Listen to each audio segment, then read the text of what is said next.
Hello friends. आज की इस वीडियो में मैं आपसे आईडीबीआई बैंक के बारे में बात करने वाला हूं कि आईडीबीआई बैंक में आप जूनियर असिस्टेंट मैनेजर के लिए किस तरह से अप्लाई कर सकते हैं। तो रजिस्ट्रेशन प्रोसेस क्या है, एप्लीकेशन फॉर्म कैसे भरना है, पी पेमेंट कैसे करनी है, फोटो सिग्नेचर थंबनेल कैसे अपलोड करने हैं, डिक्लेरेशन कैसे लिखना है, एलिजिबिलिटी क्राइटेरिया क्या होगा, ये सारी की सारी इन्फॉर्मेशन मैं आपको इस वीडियो में देने वाला हूं। तो वीडियो को एंड तक जरूर देखिएगा जिससे आपकी कोई भी चीज मिस्टेक कुछ ना हो और कोई भी इंफॉर्मेशन आपसे छूट ना जाए। तो इस फॉर्म की जो स्टार्टिंग डेट है वो 15 सितंबर से स्टार्ट हो चुका है और 30 सितंबर इसकी आखिरी डेट है। इस वेबसाइट का लिंक आपको डिस्क्रिप्शन में मिल जाएगा, साथ ही साथ आपको एक डिटेल नोटिफिकेशन का लिंक भी आपको डिस्क्रिप्शन में मिल जाएगा। तो आपको अगर सबसे पहले न्यू रजिस्ट्रेशन करना है, यहाँ पे आपको click here to new registration दिख रहा होगा येलो में, सिंपली आपको उस पर क्लिक कर देना है। फिर ये 6 स्टेप है जो आपको फॉलो करने हैं और फिर पेमेंट करना है। ठीक है, फी पेमेंट तक जाना है और आपको ये सारी चीजें करनी है। तो सबसे पहले आपको अपनी बेसिक इन्फॉर्मेशन देनी है। ठीक है, तो यहाँ पे आपको बेसिक इन्फॉर्मेशन में अपना फर्स्ट नेम देना है, फिर उसको कंफर्म कर लेना है। फिर आपको मिडिल नेम बताना, अगर आपका कोई मिडिल नेम है तो वो देना है, नहीं तो उसे छोड़ सकते हो। फिर कंफर्म कर देना है। फिर आपको अपना लास्ट नेम देना है और कंफर्म कर देना है। यहाँ पे आपको अपना फुल नेम शो होने लगेगा। फिर आपको यहाँ पे अपना मोबाइल नंबर देना है और यहाँ पे कंफर्म कर देना है। उसके बाद यहाँ पे अगर अल्टरनेट मोबाइल नंबर है तो आप उसे दे सकते हो, वैसे ये कंपलसरी नहीं है। यहाँ पे आपको अपनी ईमेल आईडी देनी है और यहाँ से @ वाली ईमेल आईडी लिखनी है, @ से पहले, और @gmail.com आप यहाँ से सेलेक्ट कर सकते हैं। यहाँ पे आपको पूरी ईमेल आईडी लिखनी है। यहाँ पे आपको जो सिक्योरिटी कोड दिख रहा है ये आपको यहाँ पे लिखना है और उसके बाद यहाँ पे सेव एंड नेक्स्ट का ऑप्शन दिख रहा होगा, आपको इस पर सिंपली क्लिक कर देना है। उसके बाद आपको फोटो और सिग्नेचर का ऑप्शन दिखेगा। यहाँ पे आपको फोटो अपलोड करनी है जिसका साइज 20 से 50 KB का है। ठीक है, और यहाँ पे आपको सिग्नेचर अपलोड करनी है जिसका साइज है 10 से 20 KB का है। तो यहाँ पे जब आप फोटो और सिग्नेचर अपलोड कर दोगे तो सिंपली आपको डिक्लेरेशन जो है उस पर आपको कंफर्म करना पड़ेगा। इस पर हम कंफर्म कर देंगे और फिर नेक्स्ट पे क्लिक कर देंगे। ठीक है, तो यहाँ पे हमने नेक्स्ट पे क्लिक कर दिया है, पेज लोड होगा, डाटा सेव होगा। उसके बाद आपको डिटेल्स पे जाना है। यहाँ पे आपकी बेसिक डिटेल भरना है, जैसे कैटेगरी क्या है आपकी, जनरल हो, ओबीसी हो, एसटी हो, एससी हो या ईडब्ल्यूएस हो। तो जिस पे भी आपको क्लिक करना है, कंफर्म कर देना है। उसके बाद आपको बताना है कि आपकी जो डिसेबिलिटी है अगर 40% से अबव है तो सिंपली आपको यस करना है, नहीं है तो सिंपली नो कर देना है। डिसेबल नहीं हो तो भी आपको नो करना है। उसके बाद अगर आपको डिसेबिलिटी कैटेगरी बतानी है, यहाँ पे ABC ऐसे आप बता सकते हैं, ये आपको नोटिफिकेशन में मिल जाएगा कि ABC क्या है। उसके बाद यहाँ से आप सब कैटेगरी और यहाँ से डिसेबिलिटी बता सकते हैं, नेचर ऑफ डिसेबिलिटी बता सकते हैं। ठीक है, यहाँ से आप परसेंटेज बता सकते हैं जितनी भी आपको परसेंटेज है डिसेबिलिटी में। ठीक है, और अगर आप परमानेंट हो, परमानेंट डिसेबिलिटी हो या फिर आपको टेम्परेरी डिसेबिलिटी हो, ठीक है, तो आप उसके बारे में बता सकते हैं। अगर आप सिंपली डिसेबिलिटी नहीं है, डिसेबल में नहीं आते हैं, तो सिंपली आपको नो करना है और आगे बढ़ना है। उसके बाद अगर आपको 40% से कम डिसेबिलिटी है और आपको लिखने में दिक्कत आती है, तो सिंपली लिखने में मतलब राइटिंग में दिक्कत आती है तो आप यस कर सकते हैं। ठीक है, और नहीं है ऐसा कुछ है तो सिंपली नो कर सकते हैं। अगर दिक्कत आती है यस करते हैं तो आपको एक और ऑप्शन है कि आपको कंपलसरी टाइम चाहिए एग्जामिनेशन में या नहीं चाहिए। अगर चाहिए हो तो आप यस करिए, नहीं तो आप छोड़ सकते हैं। उसके बाद आपको क्या एक स्क्राइब की सर्विस चाहिए तो उसके लिए भी आप बता सकते हैं। उसके बाद आपसे पूछा गया है कि अगर आपको ये सर्विस चाहिए तो आपको एक गवर्नमेंट हॉस्पिटल से, ठीक है, या इंस्टीट्यूट से आपको सर्टिफिकेट देना पड़ेगा, वरना आप नो कर सकते हैं। उसके बाद यहाँ से पूछा है कि 1984 में जो रॉयट्स हुआ था उसमें अगर उन परिवार के अगर फैमिली मेंबर हैं, उन मेंबर्स के अगर फैमिली मेंबर है तो आपको यस करना है, वरना नो कर देना है। उसके बाद यहाँ से आपसे पूछा है कि किस रिलीजन से आप बिलोंग करते हैं, वो बता सकते हैं आप। अगर माइनॉरिटी में तो आपको यस करना है, नहीं हो तो नो कर देना है। उसके बाद एक्स सर्विसमैन है अगर आपके परिवार में तो यस करना है, अदरवाइज आप नो कर सकते हो। उसके बाद यहाँ पे आपको बताना पड़ेगा कि ड्यूरेशन क्या था। ठीक है, नहीं है तो सिंपली नो करेंगे, आगे बढ़ेंगे। उसके बाद यहाँ से पूछा है कि डिस्ट्रिक्ट कहाँ है आपका, डोमिसाइल। ठीक है, तो यहाँ पे आपको डिस्ट्रिक्ट लिखना है जहाँ पे आप रहते हो। ठीक है, तो वहाँ से आप डिस्ट्रिक्ट ले सकते हो। उससे पहले यहाँ पे आपको बताना, स्टेट बता देना है यहाँ से जिस स्टेट में आप रहते हो। ठीक है, तो यहाँ से स्टेट सेलेक्ट कर सकते हो जिस भी स्टेट में आप रहते हो। ठीक है, तो यहाँ से हम सेलेक्ट कर लेंगे। उसके बाद यहाँ पे एप्लीकेशन बैंक जोन है। ठीक है, तो बैंक जोन आपको सेलेक्ट कर लेना है। ठीक है, तो यहाँ से हम बैंक जोन सेलेक्ट कर लेंगे। उसके बाद यहाँ नेशनलिटी है, यहाँ से इंडियन सेलेक्ट कर लेंगे। उसके बाद यहाँ पे आपसे पूछा है एग्जामिनेशन के लिए आपको सेंटर सेलेक्ट करना है, तो यहाँ से हम एग्जामिनेशन के लिए सेंटर सेलेक्ट कर लेंगे। तो यहाँ से हमने एग्जामिनेशन के लिए सेंटर सेलेक्ट कर लिया। उसके बाद सेंटर ऑफ एग्जामिनेशन यहाँ से सेलेक्ट कर लेना है, सिंपली सेंटर ऑफ एग्जामिनेशन के लिए है। यहाँ पे आइडेंटिटी कार्ड देना, आधार कार्ड या आधार कार्ड, ठीक है, आप यहाँ से दे सकते हैं, पैन कार्ड वगैरह। यहाँ पे आपको अपना आधार कार्ड नंबर लिखना है। यहाँ पे पैन कार्ड है, पैन कार्ड दे सकते हैं आप, ये आधार कार्ड दे सकते हैं, पासपोर्ट वोटर आईडी कार्ड दे सकते हैं, बैंक पासबुक दे सकते हैं। यहाँ पे आपको नंबर दे देना है उसका सिंपली। उसके बाद यहाँ पे आपको डेट ऑफ बर्थ फिल करनी है। यहाँ पे डेट, यहाँ से मंथ आप सेलेक्ट कर सकते हैं और यहाँ से ईयर सेलेक्ट कर सकते हैं। तो यहाँ से आपकी डेट शो होने लगेगी, यहाँ पे आपको अपनी डेट शो हो जाएगी, डेट ऑफ बर्थ, और यहाँ से आपका जेंडर सेलेक्ट कर सकते हैं। उसके बाद यहाँ पे आपको बताना है अगर आपके परिवार में कोई ट्विन ब्रदर है, मतलब आपका कोई ट्विन ब्रदर है तो यहाँ पे यस करना है और उसका जेंडर और नाम बताना है। नहीं है तो नो करना है। आपका अपना मैरिटल स्टेटस बताना है, आप शादीशुदा है या फिर नहीं है, ठीक है।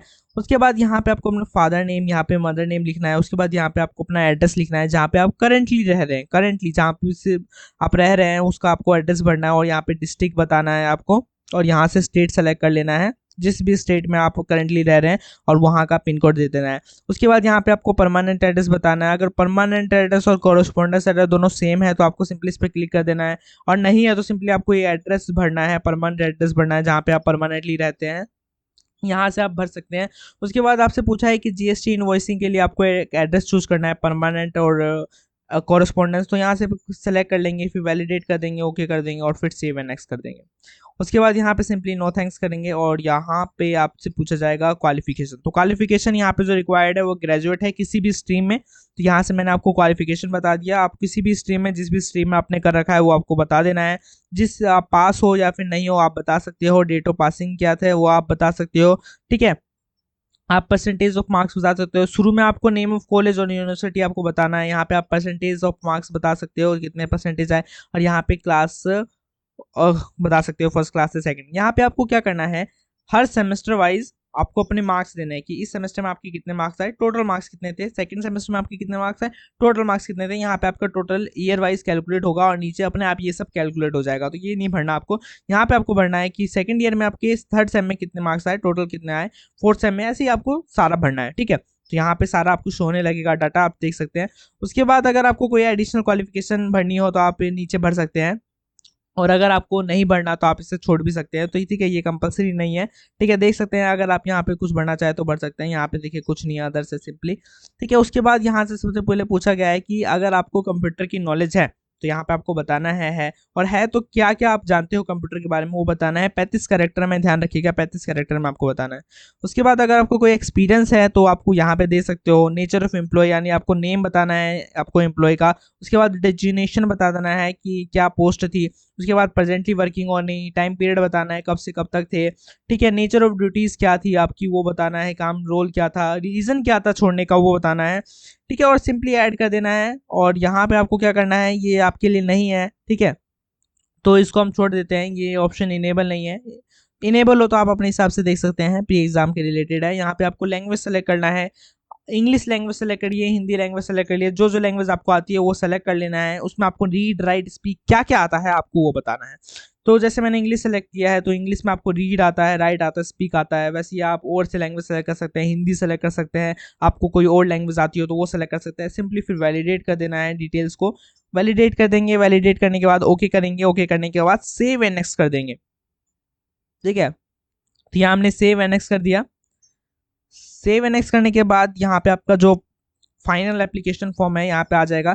सिंपली आपको इसको क्या कर देना है, सबमिट कर देना है। सबसे पहले डिक्लेरेशन है उस पर एग्री कर देना है, और अगर कुछ चेंजेस करने हैं तो आप बैक जा सकते हैं और यहाँ कंप्लीट रजिस्ट्रेशन पे क्लिक कर सकते हैं। अगर कोई चेंजेस नहीं है तो कंफर्म करेंगे और सबमिट कर देंगे। उसके बाद यहाँ पे आपको थंब इम्प्रेशन अपलोड करना होता है जिसका साइज 20 से 50 KB का होता है, और हैंड डिक्लेरेशन अपलोड करना होता है जिसका साइज 50 से 100 KB का होता है।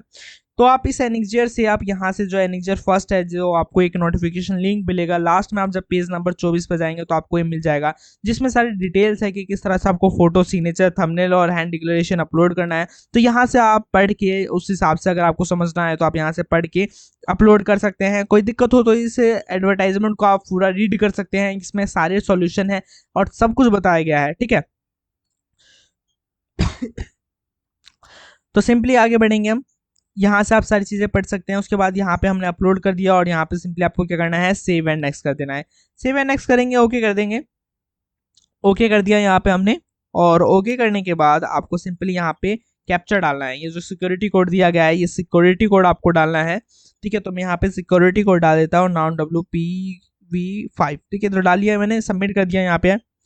सबमिट करने के बाद आपको ओके कर देना है। ओके करने के बाद आपका जो फी पेमेंट जो लिंक होगा वो खुल जाएगा। उसके बाद ये क्रेडिट कार्ड का है, आप ऑप्शन है आपके पास credit card, debit card, other bank debit card, internet banking, wallet है, आपके पास क्यूआर है, यूपीआई है, जिस भी तरह से आप पेमेंट करना चाहें, बहुत सारे पेमेंट ऑप्शन है, आप पेमेंट कर सकते हैं। तो यहाँ पे सिंपली आपको अपना कार्ड नंबर लिखना है, यहाँ पे एक्सपायरी मंथ हो यहाँ से सेलेक्ट कर सकते हैं, यहाँ से ईयर सेलेक्ट कर सकते हैं, यहाँ पे अपना सीवीवी देना है आपको, और यहाँ पे कार्ड होल्डर जिसका भी कार्ड यूज कर रहे हैं अपना तो अपना, और जिसका यूज कर रहे हैं उसका नाम, मेक पेमेंट पे क्लिक कर देना है। आपको एक ओटीपी रिसीव होगी, उस ओटीपी को फिल करने के बाद आपका फी पेमेंट हो जाएगा। फी पेमेंट हो जाने के बाद आप एप्लीकेशन फॉर्म को सक्सेसफुली डाउनलोड कर पाओगे, उसको सेव कर लेना फ्यूचर रेफरेंस के लिए। ओके, तो इस वीडियो में अगर आपको वीडियो अच्छी लगी हो तो वीडियो को लाइक जरूर कर देना। कोई भी आपको डाउट हो रहा हो तो आप उसे कमेंट सेक्शन में बेझिझक पूछ सकते हैं मुझसे, मैं उसका जवाब जरूर दूंगा। उसके अलावा अगर आप चैनल पर नए हो तो चैनल को सब्सक्राइब जरूर कर लीजिएगा, बेल आइकन को जरूर दबा लीजिएगा, ताकि आने वाले भविष्य में जो भी लेटेस्ट एग्जाम वीडियो हो वो आपके पास जरूर पहुंचे। और अपने दोस्तों के पास इस वीडियो को जरूर शेयर करिएगा ताकि वो भी इस अपॉर्चुनिटी का फायदा उठा सके। तो थैंक यू, आप वीडियो में एंड तक बने रहे, इसके लिए बहुत बहुत धन्यवाद आपका। मिलते हैं नेक्स्ट ऐसी अमेजिंग वीडियो में। Thank you.